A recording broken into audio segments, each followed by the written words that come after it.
So let's begin understanding how to perform SR surface roughness analysis using QGIS. So for that you require a digital elevation model that should be in a projected coordinate system, and how you can convert a geographic coordinate system raster to a projected coordinate system raster.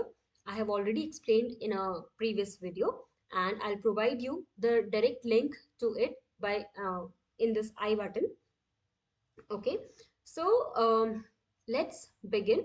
So as we saw in our theoretical section that first we require a slope map to perform or to start for surface roughness analysis. Okay, so for that you have to go to raster menu here, and in analysis you will find a slope analysis. Okay, and in input layer you will provide a digital elevation model in a projected coordinate system. Okay, and if you want you can save it to some of the folder where you want to keep your all the files for future use. Okay, I'll keep it as temporary file for now. I'll click on run, then close. Okay, so this is our slope map.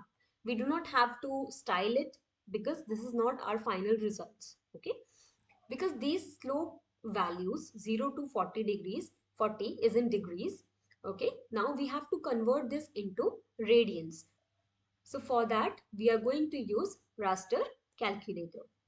Okay, here in raster calculator expression space we will write our expression, which is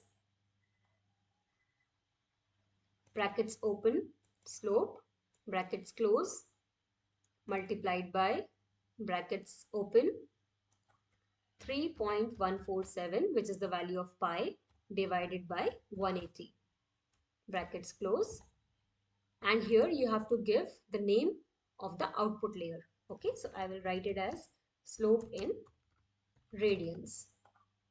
Okay, and then click on OK. Our calculation is completed, and this is our slope map or slope values calculated in radians, which varies between 0 to 0.7. Okay, now we have to calculate the cos of these slope values in radians. So you can check the methodology on the right hand side of your screen. So to calculate the cos of slope in radians, we will go to raster calculator, and we will use the cos function. Cos of, okay, just click it once. Cos of, we need slope in radians. Okay, then we will close the bracket, and here you can give it a name, cos slope. Okay, then click on OK. This is our cos values of these slopes, which varies between 0.7 to 1. Okay, now if you look into the methodology displayed on the right hand side of your screen, you will find that there are two ways of calculating the final surface roughness. One way is to inverse this cos value of slope in radians. Okay, that we also saw in the theoretical section, why we are just inversing this value. Okay, and another method we have is to first calculate the flat surface, which is 30 by 30. We know it will be for SRTM, 30-meter spatial resolution, it will be 900 square meters. Okay, you calculate FS and then you calculate the topographic surface. Now you know how you can calculate the topographic surface. Okay, you just have to divide the FS area divided by cos of slope using the raster calculator. Okay, so these are two methods in which you can calculate your surface roughness. I'm going to use both the methods, and we will see what difference it causes, although of course it is not going to cause any difference, but I'll explain both the methods for our viewers satisfaction. Okay, so first I'll just use the inverse of cos slope, okay, in radians. So for that I'm going to use the raster calculator. I'll use 1 divided by cos of slope. Okay, now here you will write SR, let's call it SR1. Okay, surface roughness 1. Then click on OK. So this is our surface roughness map. Okay, from the first method. And now comes the second method. Again, we are going to use the raster calculator. But for that, first we have to calculate our topographic surface area. Okay, that topographic surface area will be calculated by dividing 900 by loss of slope. Then click on A. Okay, this is our topographic surface area pixel by pixel. And then using this TSA, we are going to use our we are going to calculate our surface roughness using second method. Okay, so which is going to be our SR2.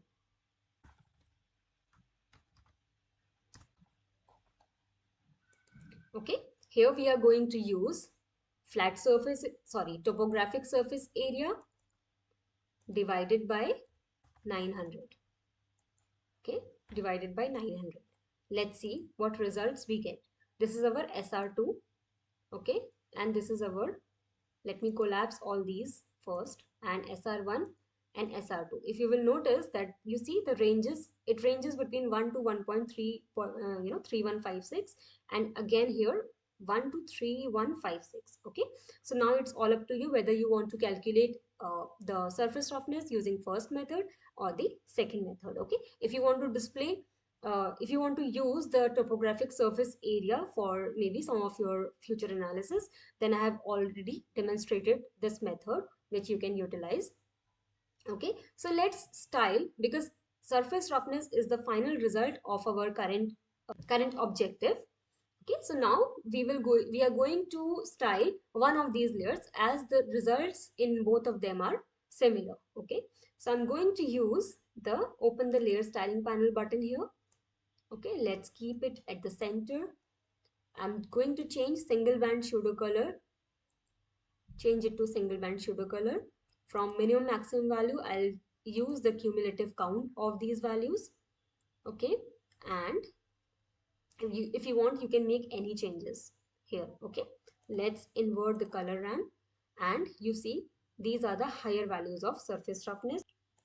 Okay, now let's visualize it properly. So I'm going to change my digital elevation model from single band gray to hill shade, and I'm going to close all other uh, rasters for now.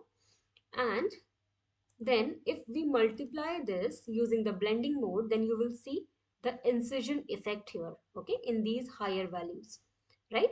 So these are our raw values pixel by pixel.